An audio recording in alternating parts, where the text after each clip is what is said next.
La diferencia entre los planes y la planificación es que la planificación responde cuando los planes se caen. Nos hemos citado en el Risco de la Concepción con el viceconsejero de Emergencias y Agua del Gobierno de Canarias, al que ahora hacía un tiempito que no teníamos la oportunidad de entrevistar. Marcos Lorenzo, ¿qué tal? Muy buenos días. Pues bien hallado, aquí en este magnífico mirador del municipio de Breña Alta, con una vista fantástica sobre la capital. Todavía no se ve polvacera de invierno, ¿no? Dentro de poquito.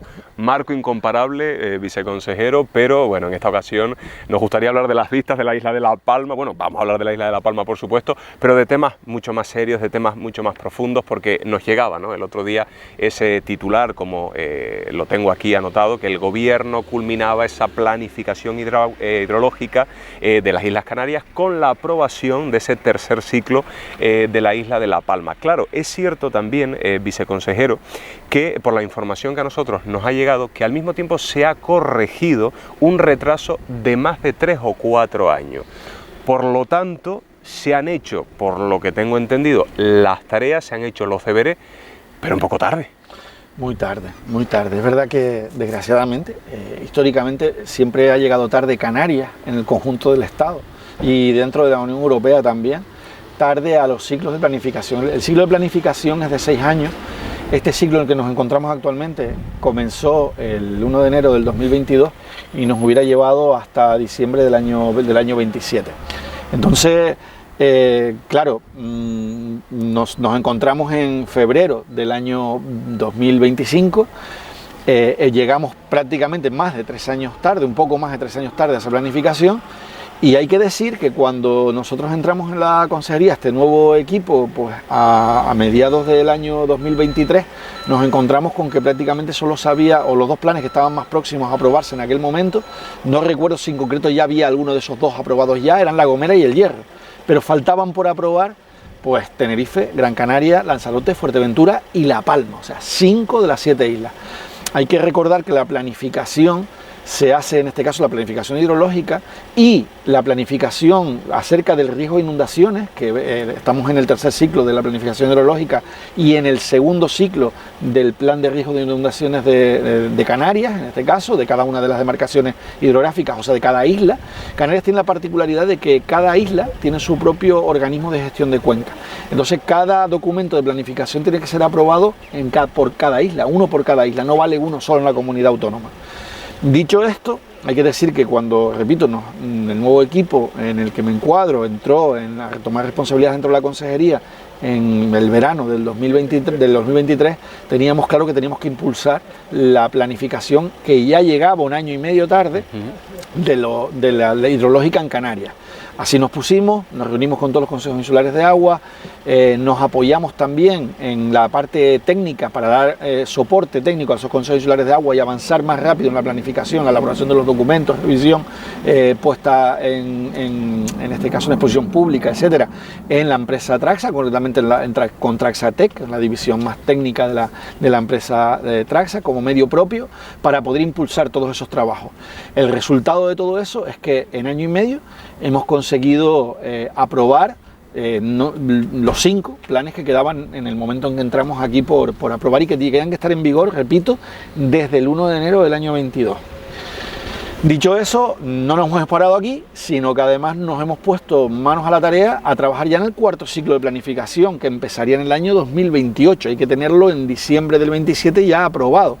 Ese 4º ciclo de planificación hidrológica y tercer ciclo del plan de riesgo de inundaciones de cada una de las demarcaciones de Canarias, de las 7 islas, pues se encuentran ya en ese estado inicial de tramitación y esperamos a lo largo de esta legislatura darles el impulso necesario para que por primera vez Canarias tenga a tiempo su planificación hidrológica.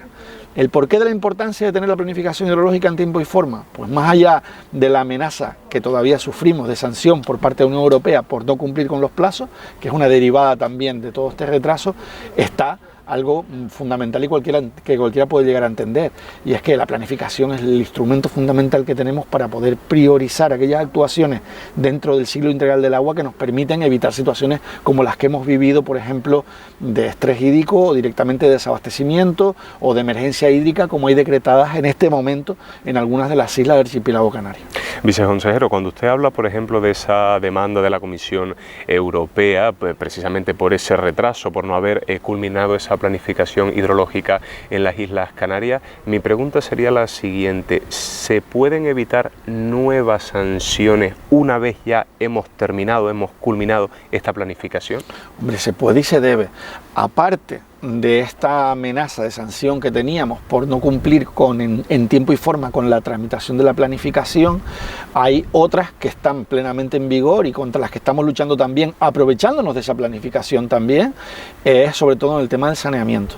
En Canarias en general tenemos problemas para cumplir con la normativa europea, estatal y regional también con el ámbito de la depuración y el saneamiento. Hay muchos sistemas de saneamiento aislados que desde luego no se encuentran dentro de la norma, vamos a decirlo así. Los pozos negros, que todo el mundo nos entiende cuando hablamos de eso, pues evidentemente es algo de lo que hoy en día no se contempla desde el punto de vista legal. Hay que tener sistemas de depuración y evidentemente en nosotros, junto con los consejos insulares de agua y los ayuntamientos que son competentes en esa materia, tenemos que tomar decisiones en el sentido de establecer pues depuradoras comarcales, sistemas de impulsión, sistemas de reaprovechamiento del agua. No solo se trata de depurar el agua, sino además de poderla reutilizar, que hay varias islas en Canarias donde ya no se entiende el balance hídrico, que es la capacidad de la disposición de ese recurso, si no es con el aporte precisamente del agua regenerada. Y en ese sentido creo que tenemos un amplio campo en el que trabajar, avanzar, y en eso precisamente es algunos de los aspectos en los que estamos trabajando en estos últimos años. Viceconsejero, tal vez la pregunta del millón podría ser la siguiente, ¿no? Porque tenemos delante, estamos hablando de esa planificación hidrológica, pero ¿cuáles son los recursos de los que disponemos para poder sacar adelante esa planificación hidrológica? Pues muy escasos, Dailo, por resumírtelo. Para hacernos una idea, toda esa planificación que acabamos de cerrar con la aprobación y publicación en estos días en el Boletín Oficial de Canarias del tercer ciclo de planificación de la isla de La Palma, con el que completamos toda la visión de conjunto de la planificación hidrológica en Canarias, si juntamos todos los programas de medida que tiene cada uno de esos ciclos, de esos planes hidrológicos, donde se contienen ordenadamente y cuantificadas el coste de la puesta en marcha de esas medidas. De toda Canarias tenemos un conjunto para la planificación, o sea, para ejecutar entre enero del 22 y diciembre del 27, del orden de en torno a los aproximadamente 1.500 medidas, que se supone en euros aproximadamente unos 4.500 millones de euros, un poquito más, casi 5.000 millones de euros. Estamos hablando de para ejecutar todas las medidas planificadas dentro, o sea, contenidas dentro de esa planificación entre el 1 de enero del 22 y el 31 de diciembre del 27. Claro, partimos de la base de que es inasumible, o sea, no tenemos recursos para poder abordar eso. ¿Quién aporta recursos para poder ejecutar esas medidas? Se aportan a nivel, voy a empezar por abajo, a nivel local. Los ayuntamientos aportan también en cuestiones que tienen que ver ya en su ámbito de competencia municipal sobre cuestiones de saneamiento, de depuración, de lo que es el abastecimiento público, etcétera. Aportan evidentemente los consejos insulares de agua, los cabildos insulares también, en la medida de sus posibilidades y dentro de esa competencia que tiene el Consejo Insular de Aguas como organismo de gestión de cuenca a nivel insular. Aporta evidentemente la comunidad autónoma. Partíamos el año pasado de un presupuesto inicial de la Dirección General de Aguas de 27 millones de euros, que acabó en aproximadamente unos 67 millones de euros con todas las aportaciones que se recibieron durante el año y demás, con una media de ejecución presupuestaria superior al 90%, que hay que decirlo, y cuando las cosas no van se dice, y cuando van también, ejecución histórica dentro del Departamento de Aguas del Gobierno de Canarias, llegar a más del 90% de ejecución de esos créditos, teniendo en cuenta que no solo aporta para aguas el Departamento de Aguas que está en la consejería en la que me encuadro, también desde la Consejería de Agricultura del Gobierno de Canarias hay una parte que se destina a riego agrícola, habría que sumar esos recursos, y el resto de recursos vienen por la vía Estado, deberían venir por dineros que pone el Estado a fondo perdido y también de financiación europea. ¿Dónde tenemos ahora mismo el gran problema? Sabiendo que son exiguos los recursos en todos los ámbitos de administración que te acabo de nombrar, desde el escalón local hasta el escalón europeo. Todo es poco para la cantidad de medios que necesitamos, medios económicos, para afrontar ese programa, todas esas medidas contenidas en la planificación. La mayor déficit ahora mismo lo tenemos en el ámbito nacional. De hecho, acabamos de tener noticias, hablábamos fuera de antena de esa parte y la íbamos a abordar también en estas últimas semanas. Nos han confirmado que los 20 millones que estaba destinando, que a todas luces, a nuestro modo de ver, son insuficientes y a la vista de las magnitudes que te refería antes de las necesidades económicas, lo son, 20 millones anuales para Canarias del Estado, son absolutamente indefendibles e insuficientes, pero más indefendibles todavía que los recursos de esos 20 millones del año 24 al final no los aporten. Y es la noticia con la que nos encontrábamos hace una semana, que no van a aportar los 20 millones que tenían que haber aportado durante el año 24, siempre los han aportado al final del periodo, o sea, final del año, pero este año ni siquiera dentro del año. Ya dijeron que no los van a aportar.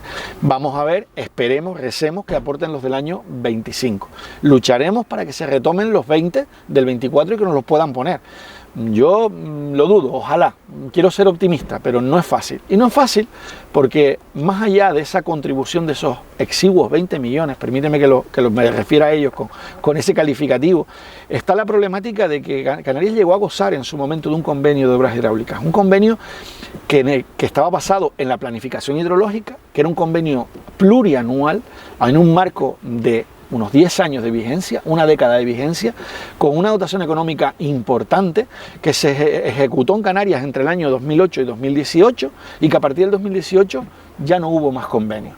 Se empezó a negociar a finales del año 18 por el entonces gobierno presidido por Fernando Clavijo, precisamente con el consejero Narváez Quintero a la cabeza del área, que estaba en aquel momento encuadrada en la Consejería de Agricultura. Se negoció a finales de ese año 18 un protocolo que viene siendo como el documento previo de intenciones para la firma del futuro convenio. Se negoció un protocolo, se firmó y se publicó en el Boletín Oficial del Estado. Ese documento está publicado, es público. ¿Qué pasa? En los primeros meses del 2019 se empezaron a negociar distintos borradores de convenio para firmarlo y nunca se llegó a firmar. Llegaron unas elecciones en mayo del 19 y aquello se paró. Aquel impulso que tuvo aquel gobierno de Canarias en aquel momento, en esa legislatura, del 15 al 19, se vio parado y entre el año 19, entre mayo del 19 y mayo del 23, bueno, verano del 23, pues nunca más se volvió a saber de qué intentó el gobierno de Canarias en aquel entonces para poder negociar o volver a abrir la negociación con Madrid de ese convenio. Se paró directamente. Cuando entramos nosotros a partir del verano del 23, este nuevo equipo pues se ha reunido ya un par de veces en Madrid con los responsables de este caso el Ministerio de Transición Ecológica, que es el que depende de la Dirección General de Agua del Ministerio, para intentar retomar el tema del convenio que ayude a sufragar las necesidades para abordar esos proyectos que se encuentran contenidos en la planificación.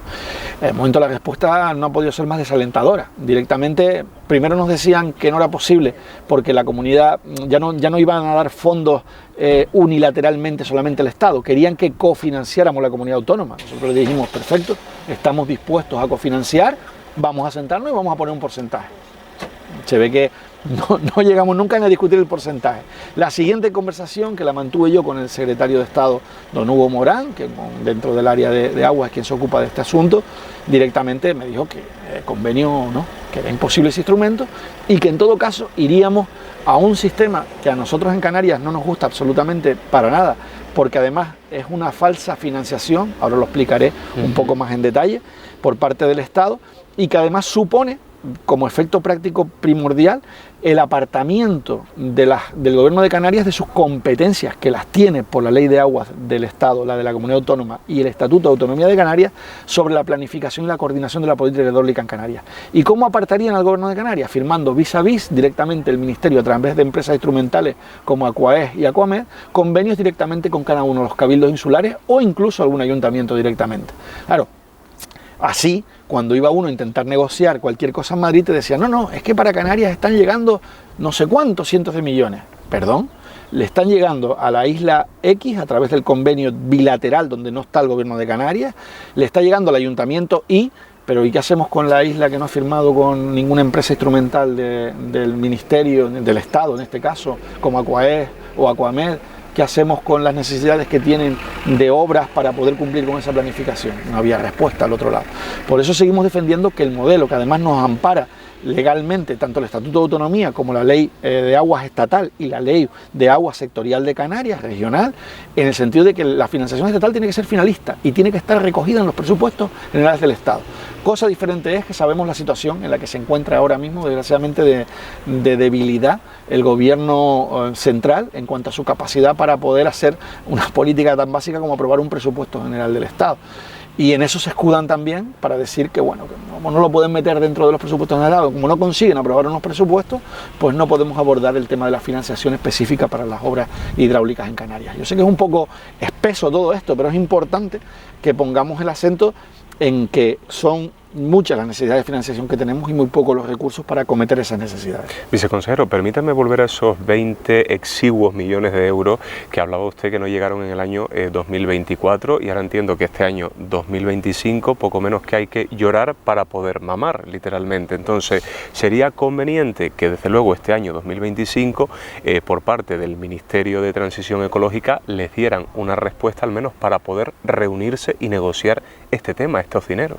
Es lo mínimo. Es lo mínimo que pedimos, respeto institucional y además, lo que pasa, que al final la ejecución de las partidas en el presupuesto del Ministerio de Transición Ecológica es pública y uno ve con desconsuelo como otras comunidades autónomas, digamos así, con más peso político para poder hacer que este gobierno pueda ir timoneando esa situación de debilidad política que hay para gobernar este país, pues bueno, pues desgraciadamente hay cuestiones que con Cataluña ni se plantean. Van cantidades de dinero que no digo que no hagan falta, que no digo que no sean necesarias, no se trata tampoco de quitarle a una comunidad para darle a otra, pero desde luego es absolutamente fuera de toda lógica y de toda justicia, vamos a decirlo así, las cantidades que se reflejan, esos 20 millones que ni siquiera se pusieron durante el año 24. Podemos decir que durante el año 24 la aportación estatal a la política hidráulica de Canarias pues no existe directamente, no está reflejada en los presupuestos del Estado. Eso no significa que no llegue financiación a través de estos entes instrumentales y es lo que te pretendía explicar. El acudir a esos convenios bilaterales a través de sociedades como Aquaes o Aquamed, lo que significa básicamente es que el Estado hace como de entidad crediticia. El Estado adelanta el dinero a esta empresa pública, vamos a poner el caso de Aquaes, que es la que tiene la mayor parte de los convenios que se han firmado en Canarias, es a través de esta sociedad, Aquaes. Ellos acuden a la financiación europea y consiguen el 50%, el 60%, el 40% de financiación europea y el resto lo adelanta el Estado, pero es un préstamo. Es un préstamo porque a cambio de hacer la obra, de tener la financiación y poder financiar la actuación concreta que vayan a hacer en la isla que sea, ellos lo que hacen es quedarse con la explotación de esa obra, esa empresa se queda con la explotación de esa obra durante 25, 30, 40 años, los años que sean precisos para revertir en base a la cuota final que le cobran al usuario, a cada uno de los vecinos y vecinas de esa isla, por ejemplo, para poder recuperar el dinero que ha puesto el Estado. Con lo cual, al final de todo ese tiempo, ¿cuánto dinero ha puesto el Estado directamente a fondo perdido, reflejado, como dice la propia normativa, en los presupuestos generales del Estado? Cero. O sea, en el fondo lo que están haciendo es actuando como de banco, prestando el dinero a los cabildos o a algún ayuntamiento, pero no están resolviendo un problema de financiación que es como viene recogido en el Estatuto de Autonomía de Canarias, que es una ley, en la Ley de Aguas Estatal y en la Ley de Aguas Regional, que dice que la financiación que viene por vía estatal tiene que ser finalista y tiene que estar recogido en cada uno de los presupuestos generales del Estado año a año. Eso es lo que dice. Y eso no se está cumpliendo. Viceconsejero, pero entonces, ¿por qué cree usted, teniendo en cuenta también su experiencia en el mundo de la política, que el archipiélago canario juega, si cabe, con esa desventaja en tanto o respecto a las políticas hidráulicas, si lo comparamos a lo mejor con otras comunidades autónomas? Pues yo lo tengo claro, ahora mismo es el peso político, desgraciadamente es así. Nosotros tenemos unos cuantos diputados que representan a Canarias, de distintos signos políticos, pero reclamar el convenio de obras hidráulicas con Canarias solo he escuchado a una, se llama Cristina Valido y es de Coalición Canaria. Lo siento por nombrar la marca, pero es que es la realidad, es que es la triste realidad. No he escuchado a ningún diputado del PSOE, a ningún diputado del PP, a ningún diputado de Vox pedir la financiación para poder acometer las necesidades de planificación hidráulica que hay en Canarias. Y ojo, estamos en un contexto en el que tenemos varias islas en emergencia hídrica. Estamos en un contexto de cambio climático indubitable, que verdaderamente nos está haciendo que, por ejemplo, a nivel de Canarias, haya sido el año 2024, este que acaba de pasar, el año más seco de la serie histórica que se ha registrado nunca jamás en Canarias. Con una presión demográfica en unas islas más que en otras, evidentemente, importante.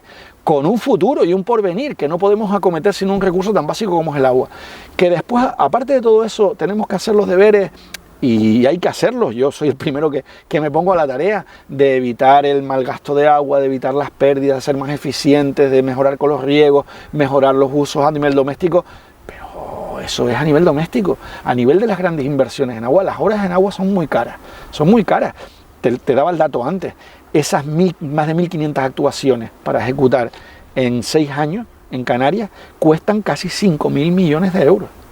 5.000 millones de euros. Si partimos eso, pues imagínate lo que sale por año, más de, sí, a un poco menos de 1.000 millones de euros cada año, de esos 6. O sea, y contamos con los rangos que te estaba diciendo antes, con muy poco dinero para poderlo acometer. Viceconsejero, sí quería tener la oportunidad, ¿no?, de hablar también con usted, enfocándonos ahora en el área de emergencia, aprovechando su visita aquí a la isla de La Palma, porque tengo entendido también que tienen un proyecto, ¿no?, que se trata de dotar del personal del GES a las islas no capitalinas. ¿Podría usted desgranarnos un poquito más este proyecto para irnos familiarizando con el mismo, por favor? Sí, concretamente, bueno, se trata de intentar dar un paso más adelante en la cultura y la conciencia de la protección civil en Canarias. Vaya por delante que celebrábamos hace pocas fechas el día del 112 europeo y podemos decir con orgullo que tenemos uno de los mejores servicios de 112 de toda España y de Europa, aquí en Canarias. Un servicio que además se basa en la premisa de tener una doble sala o sala espejo, o sea, es decir, una en Santa Cruz de Tenerife y otra en Las Palmas de Gran Canaria, pero que funcionan a la misma vez, al mismo tiempo, y que en el caso de caída de funcionamiento de una de las dos salas, la otra cubriría la totalidad de la demanda en el archipiélago. Eso hay muy pocas salas o muy pocos sistemas de 112 en España que lo tengan, y a nivel europeo igual. Eso está muy bien, pero queremos seguir avanzando, y queremos seguir avanzando en el ámbito de la protección civil y de la respuesta frente a las emergencias, teniendo capacidad operativa en el terreno en todas las islas. Hasta ahora no tenemos personal del SECOE desplazado, o sea, que desde el punto de vista de la operación de una emergencia y del control también de todos los preparativos previos. Hablo de la planificación, de la revisión de los planes de autoprotección, de los planes frente a los distintos riesgos de que afectan a la protección civil, tener esa persona de contacto en cada una de las islas. Bueno, con este nuevo encargo que vamos a hacer a través del encargo a medio propio de la sociedad GESPLAN, lo vamos a hacer a través de ellos, vamos a conseguir tener en todas las islas, en La Palma también, personal del SECOE 112 que complementa al personal del GES, que ya se encuentra en este caso vinculado con el servicio de rescate helitransportado que tenemos ya aquí en la isla, pero necesitamos ese otro personal a nivel de despliegue operacional y desde el punto de vista de apoyo a la planificación, y ese es el personal que en las próximas semanas, yo espero que antes de un mes, tengamos ya plenamente operativo, que hasta ahora no teníamos en islas como La Palma, La Gomera, El Hierro, Lanzarote, Fuerteventura y por supuesto también en Gran Canaria y en Tenerife. Viceconsejero, queda recogida su explicación y como siempre ya sabe que le agradecemos que le dedique un tiempito de su apretada agenda política a Onda Cero La Palma y, como le decía al principio, en este marco que es inmejorable. Así una parte fundamental de ese cometido es transmitirle a la sociedad a la que nos debemos precisamente lo que estamos haciendo, así que muchísimas gracias a ustedes por darnos este vehículo de comunicación. Muchísimas gracias a usted, muy amable Marcos Lorenzo, muchas gracias.